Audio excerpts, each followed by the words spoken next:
Foi, aí teve o vídeo que ela foi, entregou a citação, amando... Mas que opinião, não é para ninguém ficar todo mundo na mesma opinião. Não, mas na minha concepção jurídica, como se houve... Vamos fazer de conta que tem direito no Brasil? Vamos fazer de conta. Vai convalescer, meu amigo. O Brasil precisa de você.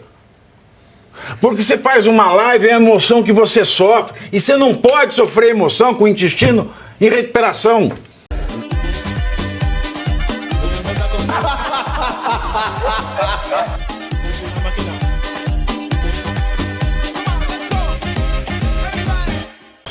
Fazer esse vídeo. Exatamente. Foi um erro ter dado entrevista. Foi um erro ter feito lá. Mas a pessoa teimosa. Mas aquela coisa, é a pessoa. Não está nem em condições estrategicamente de foi um erro. Mas não está nem em condições de discernir. Pavi, posso fazer uma consideração? Que mas que opinião, não é para ninguém ficar todo mundo na mesma opinião. Não, mas na minha concepção jurídica, como se houve... Vamos fazer de conta que tem direito no Brasil? Vamos fazer de conta. Vai convalescer, meu amigo. O Brasil precisa de você. Porque você faz uma live, é a emoção que você sofre. E você não pode sofrer emoção com o intestino em recuperação. Emoções afetam o intestino. Sim. Mas assim, é teimoso, fez ok. Ninguém é obrigado, vamos fazer de conta ter direito, a não fazer alguma coisa se a lei não proíbe. Fez.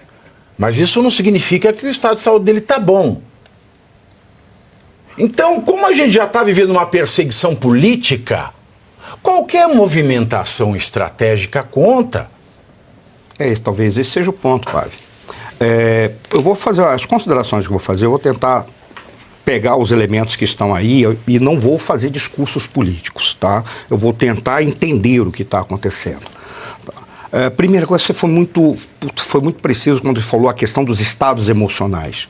O estado emocional é uma perversidade você comparar o fato dele ter feito uma live em que ele dá uma entrevista num estado emocional específico e dizer que por essa razão eu posso te colocar numa condição de constrangimento, em que o estado emocional é outro e isso altera a saúde. Quem já esteve numa situação ruim sabe da diferença, uma situação de doença. Então, é de uma perversidade gigantesca. Essa, inclusive, é a razão pela qual eu sempre falei: eu tenho medo se ele for preso. Porque se diante das câmeras eles são capazes de fazer isso, ele, encarcerado, certamente será morto. Tá? Mas por várias razões, talvez por alergia, não posso fazer a acusação de que alguém irá matá-lo, mas por alergia ou por descuido, o que quer que seja. Mas qual é o grande problema para mim? O senhor que fez a análise, eu acho que ele acertou em duas coisas, mas as duas coisas são contraditórias daquilo que ele acertou. A primeira delas, ele diz, olha, o fato dele ter feito a live desviou o foco e auxiliou o governo. É real. Por quê? Porque tem um problema do INSS, tem um problema dos roubos que estão acontecendo, tem um problema da anistia, tem a peruana, tem um monte de problema. E trouxe o foco todo para uma situação que, de repente, dá um alívio para o governo. Ele acertou nisso, só tem um detalhe. Ele também acertou quando disse, há algo subjacente a tudo isso. Ele não disse o que é. E aí é onde eu tento entender a ação do presidente Bolsonaro. Ele percebeu que nós não temos nenhuma condição de enfrentar o que está ocorrendo se nós não tivermos uma liderança concreta estabelecida. Porque mesmo que as pessoas digam que o Bolsonaro é a principal liderança, todo mundo fica enchendo a porcaria do saco dele, concorrendo com ele. E isso precisa ficar muito claro. Peguemos o caso do Sóstenes. Sóstenes vai fazer uma obstrução geral. Sabe quando que a obstrução geral é possível? Quando tem um líder para dizer, é assim que todos vão se comportar. Porque a obstrução geral depende, inclusive, da decisão individual de cada parlamentar. Ou da decisão do líder do partido, que vai dizer, se você não fizer, eu te expulso do partido. São decisões que para você garantir, tem que ter um líder. E o Bolsonaro foi muito concreto quando ele falou ali. Eu tenho que assumir o protagonismo de que a liderança é minha. Sem mim, nessa concorrência eleitoral, não é mais democracia, porque já ficou muito claro que nós não temos Estado de Direito, nós não temos Estado Democrático de Direito e não temos democracia. E aí ele pega e fez um comentário que eu achei muito interessante quando ele falou para o oficial de justiça. Eu imagino o constrangimento dela. Eu não ficaria surpreso que ela seja a única que não queria fazer isso e obrigaram exatamente para sacanear ela, para entregar algo que ela não poderia ter feito. Porque ela poderia, veja, o Bolsonaro é formado em escola militar. Eu fui educado dos meus 9 até os meus 17 anos em escola militar. De uma época, e aí eu dou o recado. Mas, ó, só para... Você vai continuar. Só um corno. Tem um corno que apareceu aqui hoje. Ótimo. Porque aqui eu não bloqueio ninguém no chat. Aqui vale a liberdade. Então, liberdade para você e para mim também. Só que a minha vantagem é que eu tô aqui e você tá aí. E a minha vantagem, o que eu tô falando é de coração e pensado. E quem tá falando...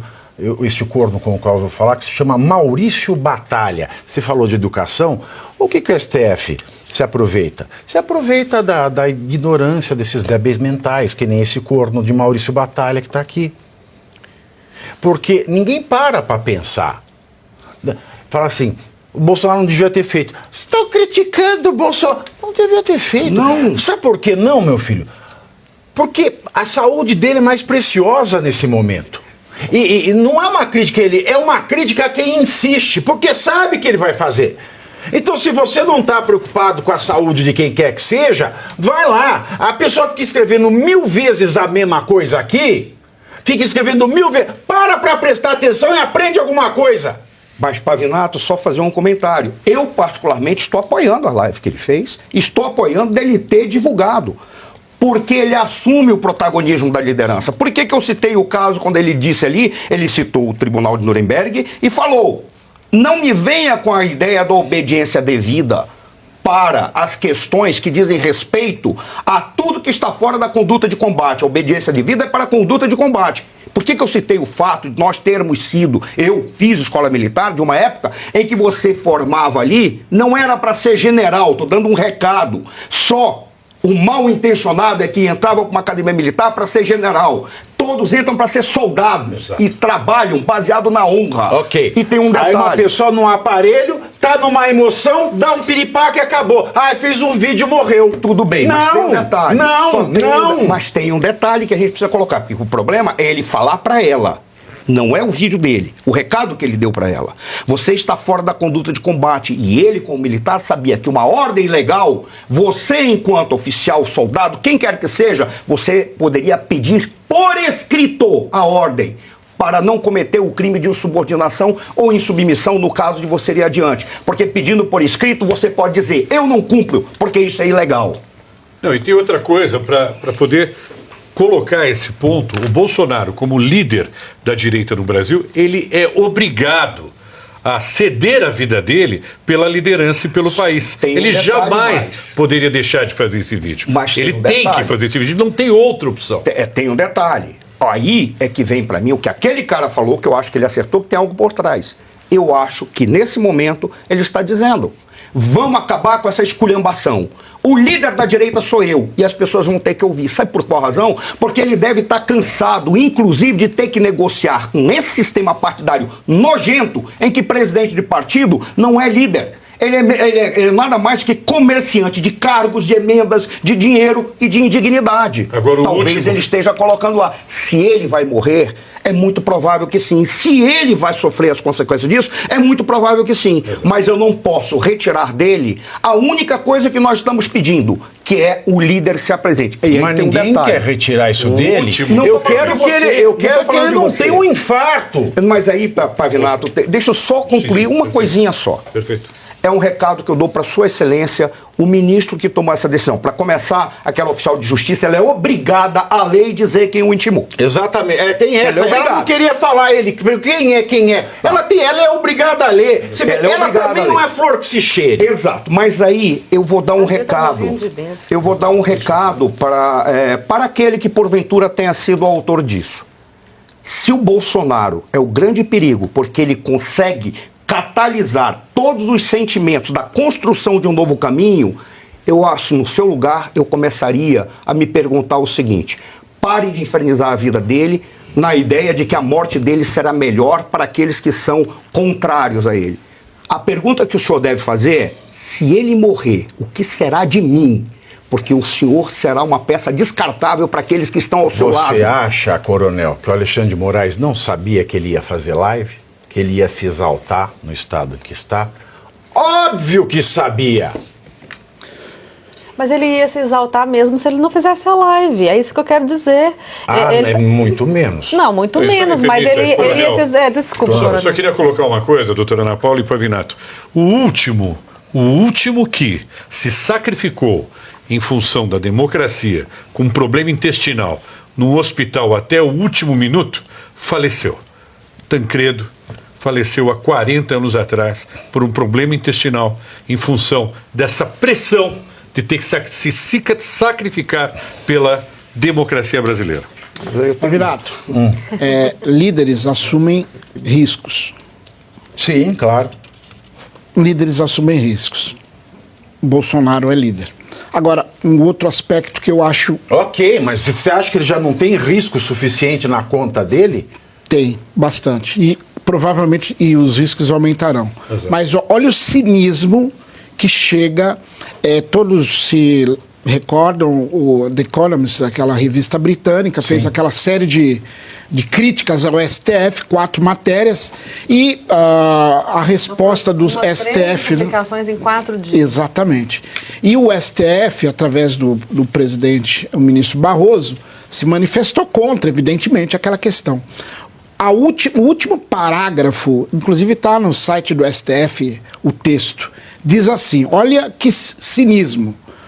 O enfoque dado à matéria corresponde à narrativa dos que tentaram dar o golpe de Estado, Ah, não, a gente tratou do essa que semana. ao fato real do que o Brasil vive uma democracia plena, com Estado de Direito, freios e contrapesos e respeito aos direitos fundamentais. Mas isso aí eu já sambei em cima essa semana. Depois você vê. Mas Não, nós sambamos de deitar e rolar em cima. Mas por que eu estou falando isso? Porque ele está falando aqui dos direitos fundamentais.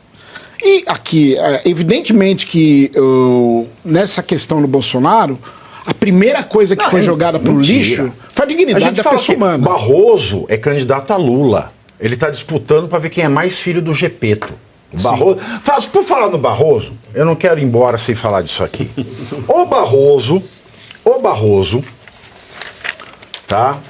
O Barroso, que é presidente da STF, ele fez um dueto. Já que você tocou o nome do Barroso, eu não posso me esquecer que ele fez um dueto com um cantor sertanejo. Léo Chaves, não conhecia, você já ouviu Esse Léo Chaves? é da Um dos Vitor e Chaves que Léo, eu daquela sei é dupla do- Vitor e Léo. do Gomes Bolanhos, né, durante a festa do presidente do Republicanos, Marcos Pereira. Tá aí, ó, partido do Tarcísio aí, Marcos Pereira, né? Todo mundo junto. Que todo mundo se elege do lado do Bolsonaro, tava lá o Barroso, né? Que chamou. Ou seja, o Republicanos convidou o sujeito que acabou de chamar o Bolsonaro de chefe de quadrilha de golpe de Estado para o aniversário. Isso. Ok? Vocês estão vendo? O presidente do partido do Tarcísio, Republicanos, o Marcos Pereira, tá? Ele convidou o Barroso para ir para a festa de aniversário, tá? Ontem à noite lá em Brasília. E teve a presença de Geraldo Alckmin, Marmota, Gilmar Mendes. Barroso e o Léo Chaves cantaram a música Tocando em Frente, do Almir Sater. Acompanhe. Estragaram um pouco. Hoje sinto mais forte, mais feliz, quem sabe, só é da certeza de que muito pouco eu sei, ou nada sei. Conhecer as manhas e as manhãs, o sabor das massas e das maçãs. Isso é uma merda. Não tô falando. A qualidade musical nem chega nisso. Um presidente do STJ, do STF, do Supremo Tribunal, um juiz, ir para um aniversário de um político é uma coisa que nem na temida ditadura militar acontecia, porque o juiz tinha vergonha na cara, na ditadura. O juiz tinha vergonha na cara e sabia das suas obrigações de circunspecção. Porque o Marcos Pereira deve ter muito arquivinho no STF. Então, meus queridos, se aquilo é que foi terrível, e o regime militar, nós estamos muito pior, muito pior, muito pior. Porque aqui a gente só vê coisa errada para todo lado. Inclusive na última instância de tentar fazer o certo. E nós vimos aí a vergonha do Barroso. E vi que ele é um sujeito sem vergonha, porque é um sujeito, né, ousar cantar, sabendo que vai aparecer, eu não sei, nós vamos fazer o TV Fama do STF daqui a pouco. Faz um ensaio fotográfico, já com no artístico também, Barroso.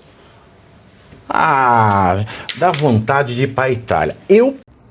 E você aí, já está preparado para ter todos os argumentos para dizer que Marx não foi um cara legal, para dizer que o comunismo não é um lugar para diversidade, para desmontar essa grande fake news histórica da esquerda, que é repetida por nossos professores de história, de geografia, de sociologia, que é repetida nas universidades, que é repetida nos livros. Está preparado para dizer por que Marx não era um cara legal e por que todo marxista raiz também não é, e por que o comunismo é terrível? Você já leu nos Anais de Marx? Pois é, aqui nesse livro você vai encontrar tudo o que você precisa saber para responder aquele sabichão que diz que Marx é um cara legal, pois não é. Leia agora, nos Anais de Marx, a trolha do comunismo transviado para encaçapar idiotes. À venda em todas as livrarias do Brasil, pelo site ou nas lojas físicas. Não deixe de ler.